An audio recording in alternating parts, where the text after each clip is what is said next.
Let's take a look at this first video. This was probably taken right after they reached the bottom of the ocean. You can see some debris, those little black pieces. That's probably from the Titan. And there it is coming into view. You're seeing the rear section of it, the back section of the Titan submersible on the ocean floor. So this is the entire outer shell with all the controls and everything. And I'll show you in a second where that is on the real Titan craft. It's incredible how eerie it must have been for them to discover this. It's like my heart would drop into my stomach and I'd lose my breath. The OceanGate Titan logo is visible on the side of the submersible debris. Because you can see what this means, they thought they were going to rescue them. Maybe they were just sitting at the bottom of the ocean. Well, they were at the bottom of the ocean, but in pieces. And then, if you look up here, you can see what seems like another part of it. I don't know why they aren't zooming in or focusing on it. This is the end of the first clip right here. I don't know why they didn't show more of this. Why are they dividing it into a 1-minute clip? As you'll remember, here's one of those engineering drawings showing the shell location on the Titan submersible where the fiberglass was attached at the rear, the tail end. And this is how the OceanGate Titan sub looked in better times, with the OceanGate logo visible. Now, I want to show you a better 3D representation of the Titan submersible. I'll show you exactly where that part is on the sub. If you remember the video I showed you last year, the 3D model of the OceanGate Titan submarine by Amber from Asget Industries, she makes incredible 3D renderings. Here she shows the outline of the Titan submersible, and there it is, in that rear section. You see, with the cage and everything. That's the part we were seeing on the ocean floor. She does amazing work. Be sure to check out the link in the video description. There you'll see her full video. But you can see she pointed out exactly where it came from in that tail section. We'll analyze more of the underwater video in a minute. I just wanted to show you this. About the ROV Pelagic Odysseus 6K that captured the video, here's the rover that discovered the Titan on the ocean floor. It's called the Pelagic Odysseus 6K, or 6000 ROV, a remotely operated vehicle. They lower this unmanned craft into the water. And here's the section of the Titan that was ripped off from the deck of the Polar Prince. It's haunting to think that just days earlier, the Polar Prince had carried these men there to dive to the Titanic. And now the same Polar Prince is bringing back parts of their shattered Titan submersible, like how Air Force One took JFK to Dallas and then brought his body home in a coffin. Let's check out the detail of the orientation here. So I slowed it down about 8 times. And as we circle the rear, yes, you can see this is almost intact. Even the strap is still on.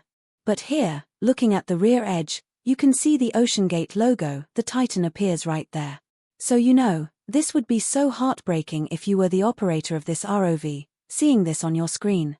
I'd be totally panicked at this point. But you can see that the entire rear of the OceanGate Titan submersible is basically standing upright with the cone upward, the tail up on the ocean floor, about 330 meters from the Titanic's bow. So they were really very close. In fact, they did make it to the Titanic site's bottom, but unfortunately, they weren't there to enjoy it. About an hour ago, the Coast Guard released a second video of the Titan submersible wreck. Let's take a look. This second video seems to have been taken probably an hour and a half later. This here looks like the observation window, and it's in good condition. I don't think it's the titanium dome because that would be larger like this one here. This is the titanium dome there. You can see the ring. This seems to be a large chunk of the 5-inch thick carbon fiber hull still attached to this part. It wasn't a clean break, as you can see. So, during the implosion, it looks like the titanium cone was ripped off and then just sank further down. That was a laser beam you saw the ROV fire to measure distance, to know what they're seeing and maybe judge the size, since without reference, you can't really tell. But there, you can see that 5-inch thickness of the carbon fiber hull. And I'm surprised to see such a large piece, because I thought with an implosion, all those pieces would have been scattered everywhere. And there it is, you know what. At this point, I still can't tell if it's the other titanium dome or the window. You just don't have enough clean, bright white light on it. And they didn't zoom in for size reference either. So they're pulling back here, and it looks like maybe there's some sand. Yeah, maybe that's the other titanium dome. It's a bit hard to tell. Let us know in the comments what you think that is down there. What I showed you was the full-size image. Now I zoomed in on this part, I want to see closer to determine if it's the titanium ring, and I think it is. You can almost see the hole there where the acrylic viewport window is supposed to go.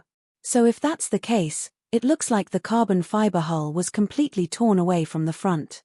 How the Titan's carbon fiber hull was glued to the titanium domes, as you can see in this picture, it shows the outside of the Titan's cylindrical capsule and how it's joined to those rings connecting it to the titanium dome. You may remember from some earlier videos how they applied it with that peanut butter-like paste, that's what they called it. It's famous, it looks and spreads like peanut butter. That was the adhesive they used to connect the Titan's cylindrical cabin to the titanium domes. It's the glue that keeps the family together, and we want to make sure it's right. The glue is very thick, not like Elmer's glue, more like peanut butter. That was the adhesive they used to connect the Titan's cylindrical cabin to the titanium domes.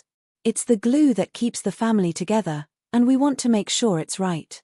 The glue is very thick, not like Elmer's glue, more like peanut butter. And where's the ring? I wish they'd show a video with the rings on the seafloor, because when you saw them lifting them, they looked clean, with no carbon fiber stuck to them. Look again here, when they were gluing the titanium ends to the carbon fiber cylinder, there are two things I see here. Number one, look at this technician's hands. I don't know why he's not wearing gloves, this should be a reasonably sterile environment. And now you can see he's putting his hand on the titanium ring, contaminating it with fingerprints and oils. Another thing you really need to consider here is these titanium rings, before applying any adhesive, how is it supposed to bond to shiny, smooth metal? What I don't see here, and haven't heard mentioned, is whether they bothered with abrasion, sanding, or acid etching to roughen the surface and give the adhesive something to grip. That's what's missing here. And I think that probably explains why, as I've shown in